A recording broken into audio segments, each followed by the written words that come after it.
share with you that which the Lord placed upon my heart to share.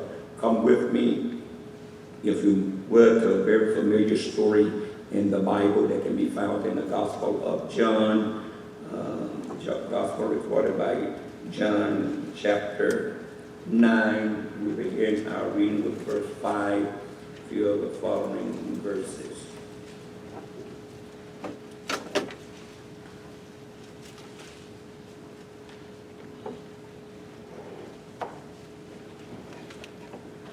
Gospel is recorded by John, chapter 9, beginning with verse 5.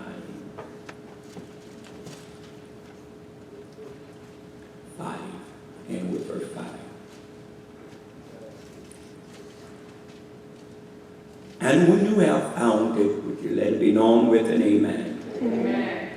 And the Gospel is recorded with by John chapter 9, beginning our reading with verse 5, these words are left on record. As long as I am in the world, I am the light of the world. When he had thus spoken, he spat on the ground and made clay of the spittle, and anointed the eyes of the blind man with the clay, and said unto him, Go wash in the pool of Siloam, which by interpretation sent. And he went his way, therefore, and washed, and came seeing. The neighbors, therefore, and they which before had seen him, that he was blind, said, Is not this he that sat in bed? And some said, This is he. Others said, He is like him. But he said, I am he. Therefore said they unto him, How were thine eyes opened? He answered and said, A man that is called Jesus made clay, and anointed my eyes, and said unto me, Go to the pool of Siloam, and wash. And I went and washed, and received sight. Then said they unto him, Where is he? He said, I know not. You may be seated. Again, verse 11, and he answered and said, A man that is called Jesus made clay, and anointed mine eye, and said unto me, Go to the pool of Siloam, and wash. And I went and washed, and I received sight. The curiosity of people who had seen what had happened wanted to know, how did he receive sight? They wanted to know by what means that this miracle had taken place. They wanted to know what was used to cure this man.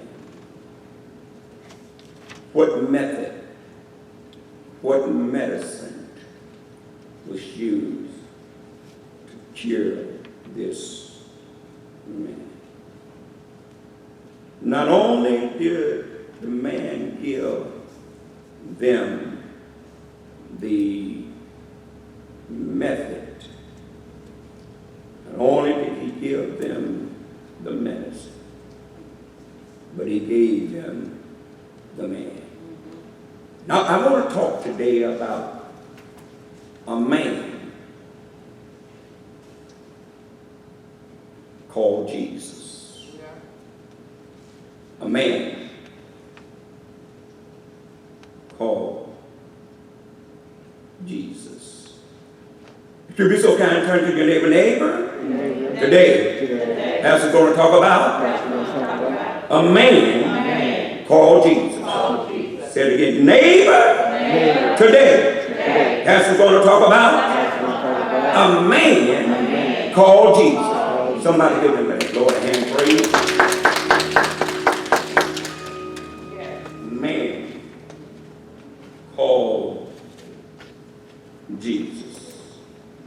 My brothers and my sisters, during this time of so many recent and current events, there are a lot of talk about a lot of men. There have been the riots, there's been the killing, there's been the unfavorable speaking from the highest position politically in these United States. They often in the news. They are not talking about the movement caused by the death of George Floyd. They are talking about the police officer who caused the death. They're not talking about that. They're talking about the vice president who shows no respect for what the medical professionals had suggested. They're not talking about that. They're talking about the president who's tweeting and who's getting on the television and saying some unusual stuff that you would not expect to come from the man who some consider holding the most powerful position in the world, president of these United States. Men of different calibers and for different reasons, name is ringing all over the land. They can sometimes just start talking about the incident or a statement, and automatically in our minds, a name will occur. But very little thing on a national level, very little talk about a man called Jesus. We're looking at certain areas, and we're looking even in our state that seemingly our governor has bought into ideology of the White House and don't even want to admit that some of the places that have been reopened was done too soon. And we're living with the results of it, and we can see it. And so even when we say governor, a man name resonate in our mind. But very little talk is going on about a man called Jesus. My brothers and my sisters, if it would do us well, is to remember that name. It would do us well to have more emphasis and pay more attention to that name than any other name. Oh, my brothers and sisters, we can admit that there has, in our lifetime, that there has not been such confusion and division in these United States as it is now. Seemingly, one who ought to be trying to bring people together, seemingly is doing all he can to divide the nation. The one who ought to be leading the way in unity. It is sowing, seemingly sowing discord among people. But I'm glad there is a name that I can focus upon. It doesn't have to be Hutchinson. It doesn't have to be Pence. It doesn't have to be Trump. I'm glad that there is a name that I can focus upon. There is a man that I can focus upon that will not sadden my heart, but bring joy. There's a name I can focus upon that will not confuse my mind, but bring peace. There's a name I can focus upon that will not burn me down, but lift my burden. There's a name that I can focus upon that does not cause my future to look dim, but cause my future to have a bright look and outcome. A man called Jesus. My brothers and my sisters, we are very well familiar with this story. We have heard it or read it down through the years. Jesus, as he passed by, he sees a man which was blind from his birth. Causes the disciple to strike up a conversation and inquire about this man's condition. They wanted to know from Jesus, Master, who did sin?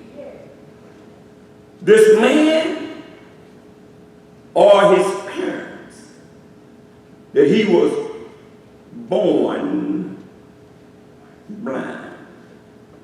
What is the cause of this man's condition? Now, some folks criticize the disciple, and in some way, you can see why they criticize. Because if the man was born blind, then he came into the world blind, then he could not have committed the sin, because he came out like that. My brothers and my sisters, we have to understand that not all the time somebody has done something wrong when there is a condition in their life. So they say, either he sinned or was it his parents' fault that he was born blind? Now, sometimes because mothers do not practice good pre-medical care and take care of themselves, could affect the child before the child is born. But now there are times that even if you take all the precaution and do some things that you ought to do in order to try to produce or have a healthy baby, sometimes they still end up with a handicap.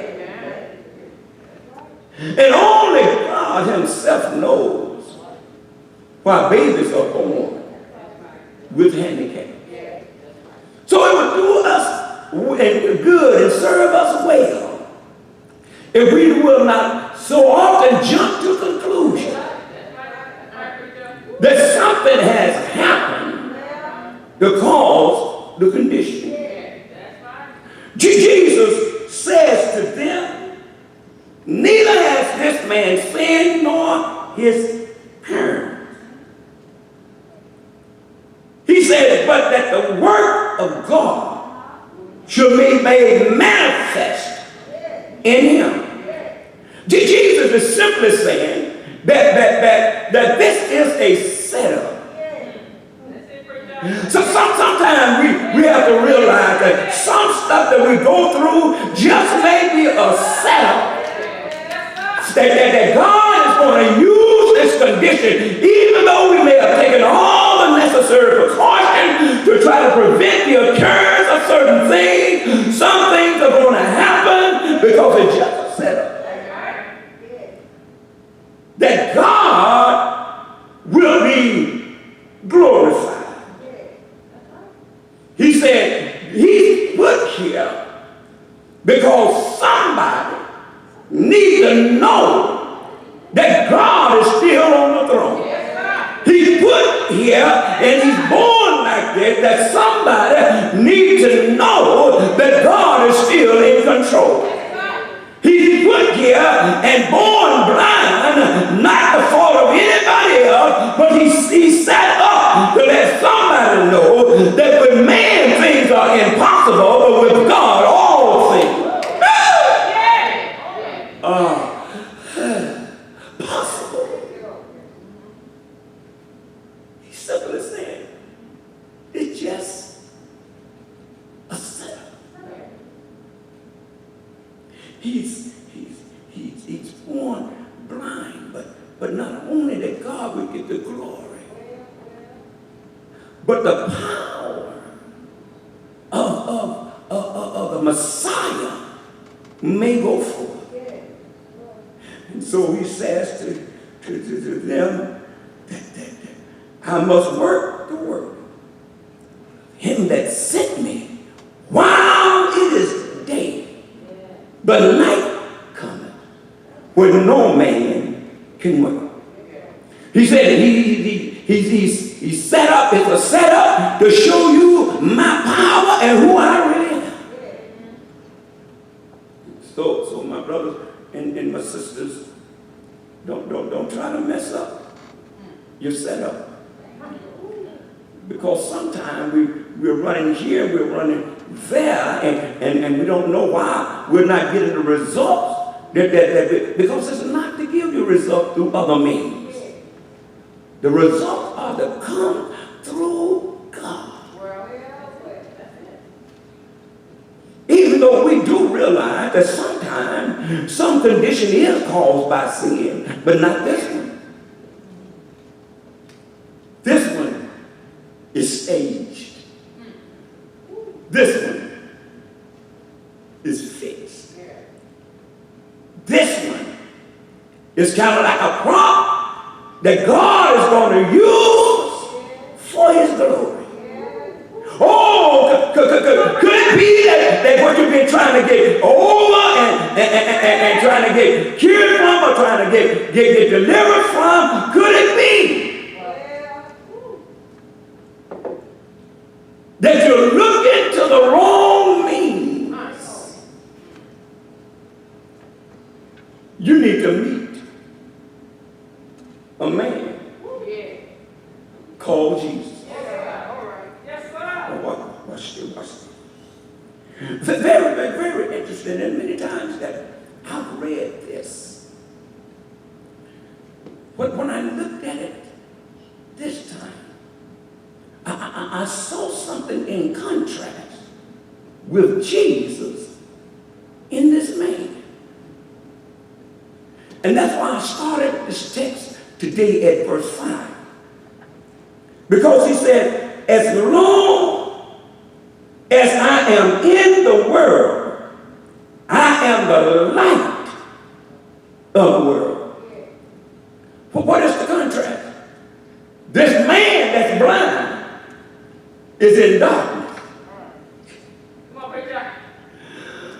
But the one he needs is light. You got a conversation going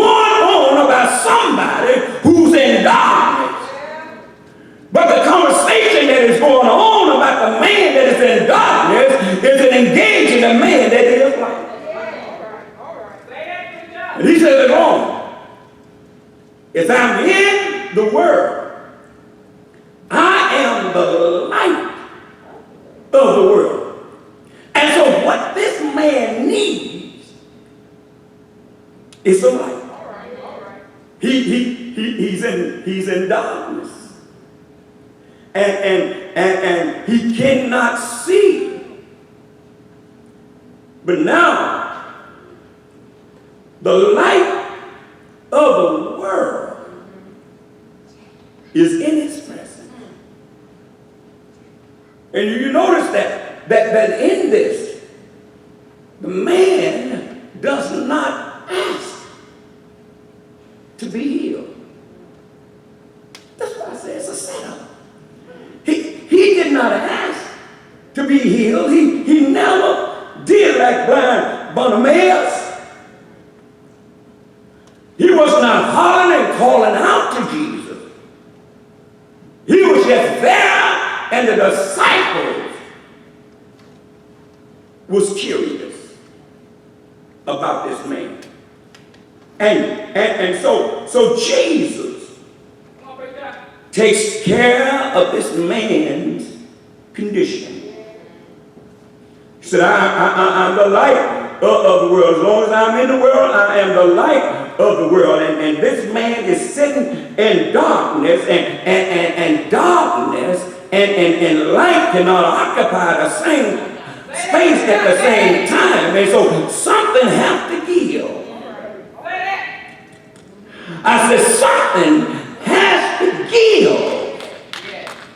Will light go out and be pulled into darkness, or will darkness go out and be pulled into light? He uses what we would consider a very unusual method. And Jesus have touched eyes, made them see. He have just spoken the word and made them see.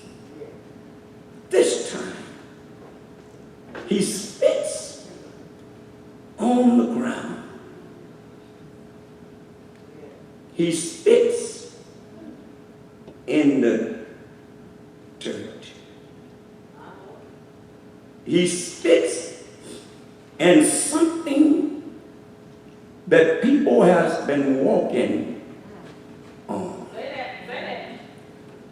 It's bad enough to spit, but he's spitting on the ground and forming a sass. He made clay out of a settle. Watch this. He could have easily taken some water and poured water on the ground and made the clay. But he chooses to spit on the ground. And that day in time, my brothers and my sisters, they held that a prophet or a man of God in their saliva was healing power or medicine. And so Jesus, and coincide with their way of thinking, if a prophet has it, then Jesus revealing himself as being more than just an ordinary man. Some of us would have missed out on our healing. Once we heard, it'd have been over.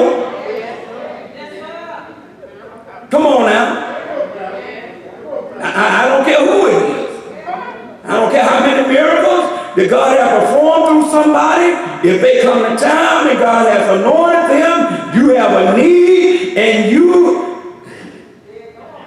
Come on now. If you hear, it's over with. You push it back. Stop. You know how some of us are. We're so clean. We're so careful. In some areas. Mother used to call this, when we act up and we try to act like we're so clean, and some people, she said, with your nice, nasty self. Anybody ever heard that term? Nice, nasty. But this man stands there while he makes up the mud. He makes like the sand. He anoints the man high with the clay and the dirt and the smell. He anoints his eyes and tells him to go wash in the pool of Siloam. He sent him to this pool that King Hezekiah had built, and at the southeast end of Jerusalem, this pool was there that channeled water through the canal that had been built underground. It channeled water into this pool. There was water there for the purpose of drinking and having access to water when the city was fortified and the enemy could not get in, but they still could have water. And so now it really does not serve or say that it serves any miracle working power such as the pool of Bethesda did. And so apparently to me, now this is Harrison theology. Apparently to me, it was called the man, Jesus, to see the man's obedience and how he would participate in his own healing. So he said, go wash. Don't go wash in a basin. Don't go wash at a fountain. Go wash in the pool of Siloam. He went and washed.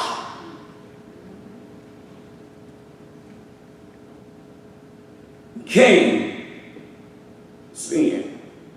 My brothers and my sisters, now the miracle has occurred. The blessing has taken place. The thing that the man once was deprived of, and now he possessed. The one who once was in darkness has been brought to light. And seemingly, that would have been enough to cause everyone to rejoice. That seemingly, that would have been enough to put everybody in a good mood. But unfortunately, and instead of bringing joy in rejoicing and putting everybody in an upbeat mood, it caused confusion.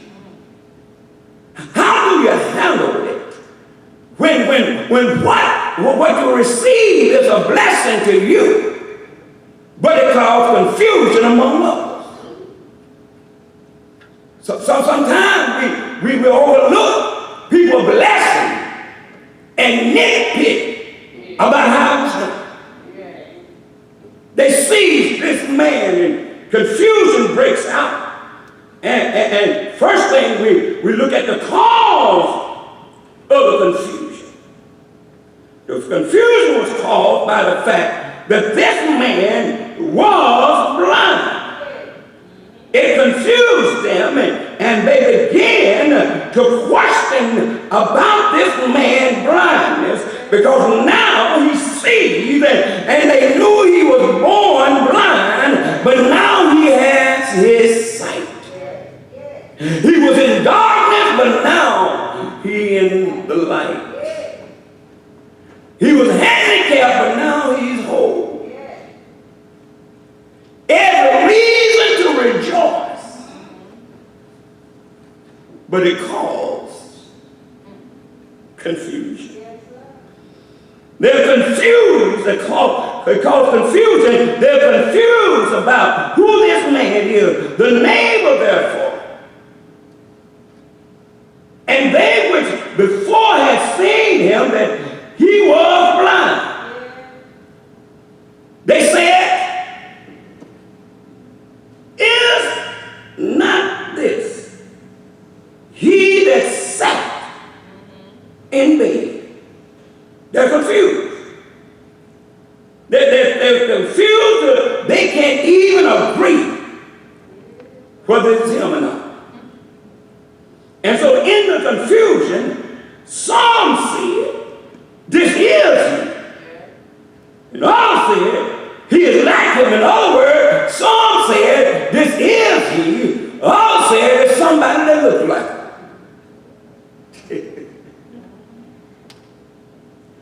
Sometimes it's hard for people to accept the fact that God is still a miracle worker. He's still a healer. And he can do it by any means he want to do it.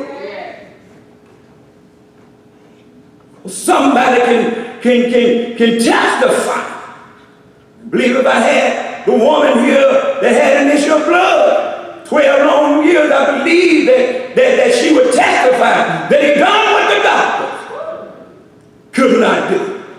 I believe I had the woman here that had been bowed over for 18 years and couldn't straighten up herself. I believe she would testify that I was in service one day and he done what the doctors could not do. I believe that if I had the man that was the leader of demons here today, he would stand up and testify that he done what the doctors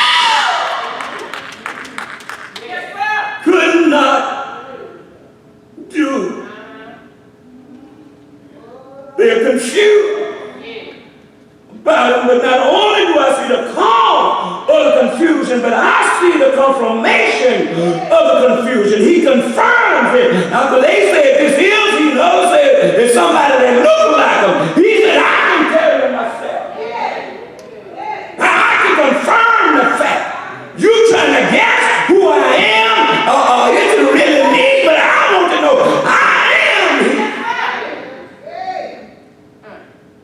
Sometimes we have to take the doubt out of folks' mind and settle the confusion and let them know that I am the one.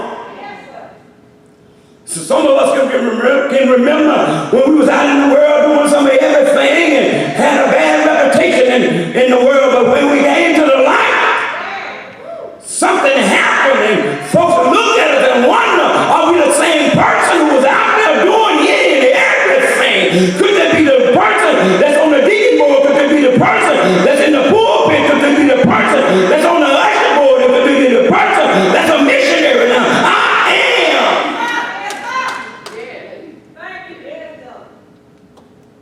Folks want to hold you and identify you by your past. They don't want to believe that the miraculous has occurred in your life. He confirms it.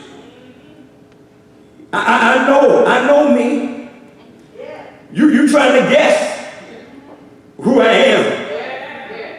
But he's saying that I'm going to help you. Because you wondering, am I the one? Some think I am and some think of somebody that look like me. But yes, it is me. I've been on the potter's wheel. He made me over again. My brothers and my sisters, don't think just because you experience a great blessing and a miraculous occurrence have happened in your life, everybody gonna believe that you're the same person. But not only do I of the confusion.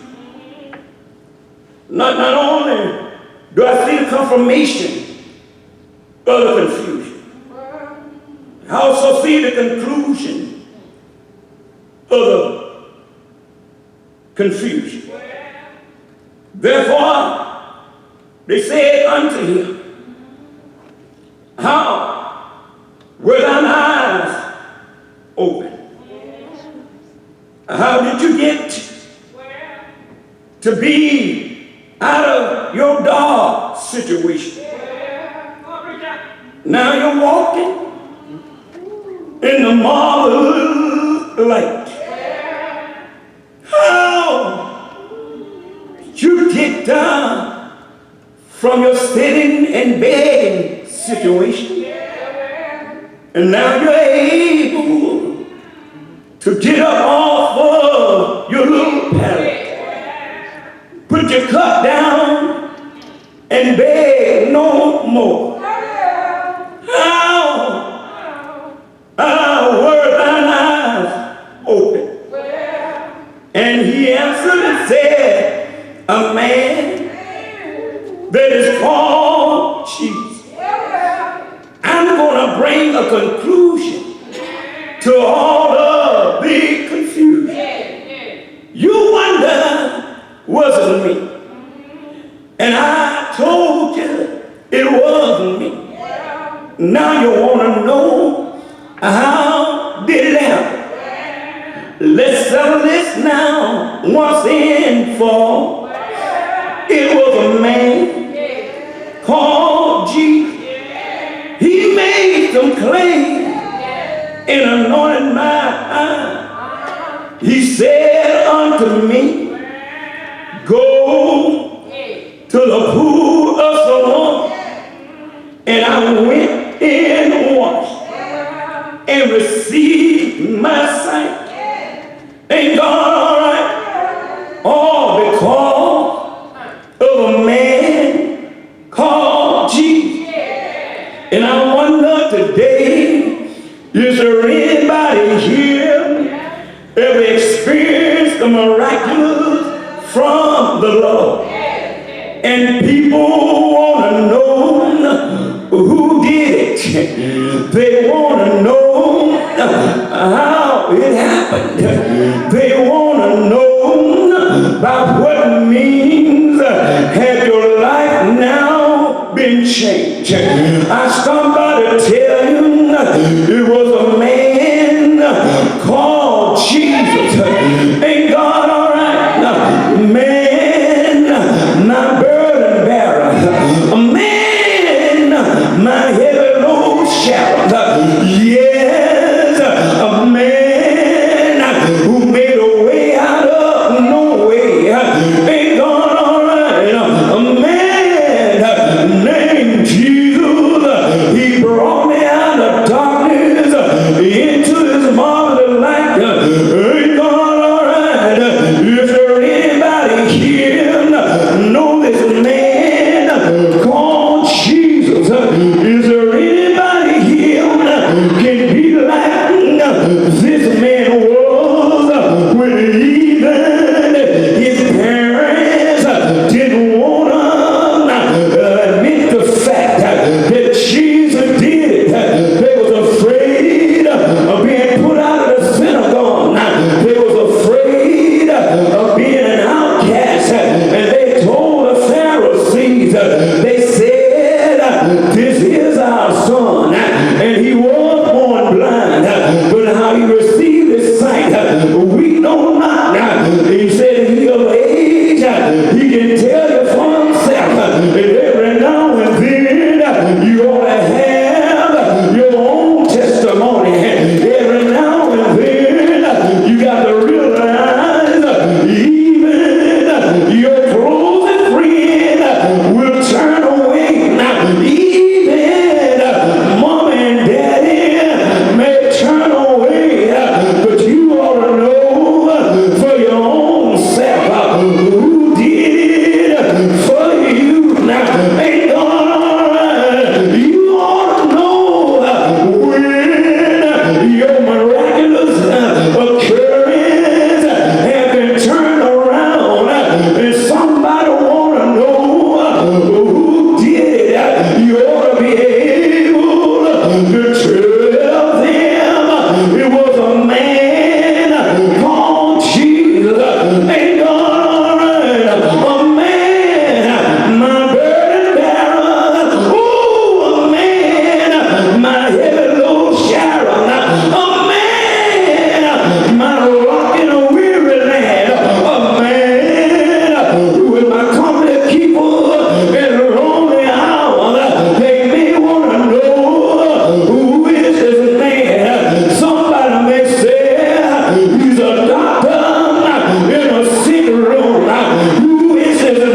release a power from on high. It's going all right. Say yeah, yeah. He's all right. Who is this man? He's my redeemer, the one who was, the one who is, the one who coming back again. Who is this man? The one that came down through 42 generations, healed the sick, raised the dead, unstopped their fears, gave sight to the blind. Who is this man? My sin did pay. The one who went and took the curse upon himself to set me free. The one who went on a hill called Calvary, nailed to an old rugged cross, a man called Jesus. They hung him high, they stretched him wide. He lifted his head and the locks of his shoulder, and for you and me he died. A man they put in a burial tomb. A man called Jesus stayed in the grave 3 long days. A man called Jesus who got up early Sunday morning, all power in his hand. Anybody know him? Anybody tried him? You ought to wave that hand and tell a man called Jesus, thank you, thank you, thank you, thank you.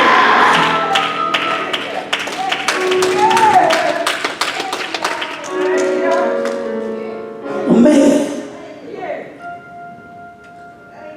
called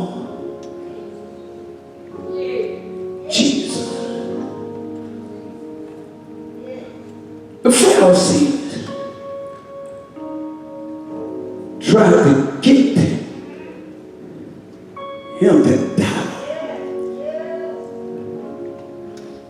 He said this is a sinner. The man said, well, he be a sinner or not, I don't know. But one thing I do know, whereas I was blind, now I see. You see, the Muslims try to put Jesus in the category of just an ordinary man. And they choose to put their trust in someone else. And they tried to get this man not to believe in Jesus. But as long as this man was blind, they never helped him. They never did anything for him. But the time he got healed, they tried to get him to doubt the one who healed him. Because Jesus had done this on the Sabbath day. And now he has messed up their rules and regulations. And chapter 8 throws us out. They tried to get their hands on him, and he hid himself and moved out of their presence. And he keeps on working for the master. Can I ask you this? What's causing you to stop working? If you have stopped doing your assignment, what or who caused you to stop? That's why Jesus says in verse 4, I must work the works of him that sent me. He knew they were trying to kill him. He knew they hated him. He said, but I'm on a mission. And there's some work to be done, and I must. See, it got to be so personal and so important to you. You got to be tenacious about it. He didn't say I ought to and I will. He said, but it's a must to me. Are you as tenacious about what God has given you to do as you should, or you allow something or someone else to cause you to pull back.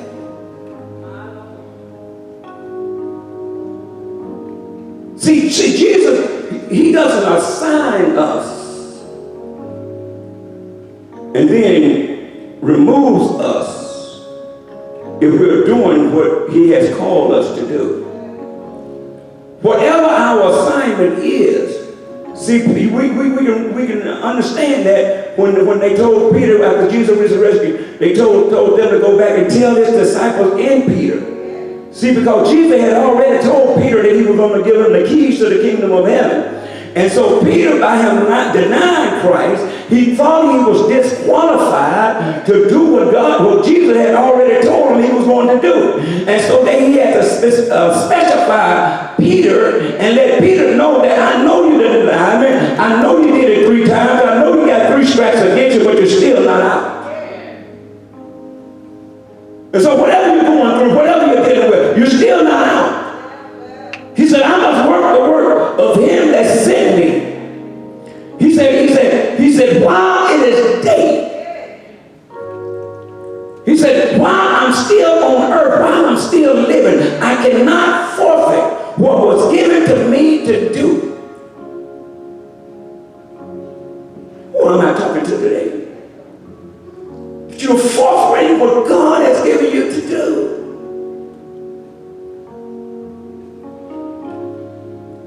Because Peter looked at it in his own eyes and said, I'm not fit. But what Peter didn't realize, God was not through with him. If we would work the work that he has given us because we are fit, then none of us would be working. But I'm still preaching because God is not through with me. And is there anybody here can say that he's not through with me yet? He's still working on me.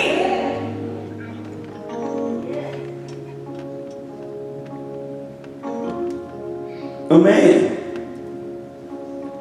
called Jesus, paid my sin debt, buried in a borrowed grave, raised on the 3rd day. A man called Jesus.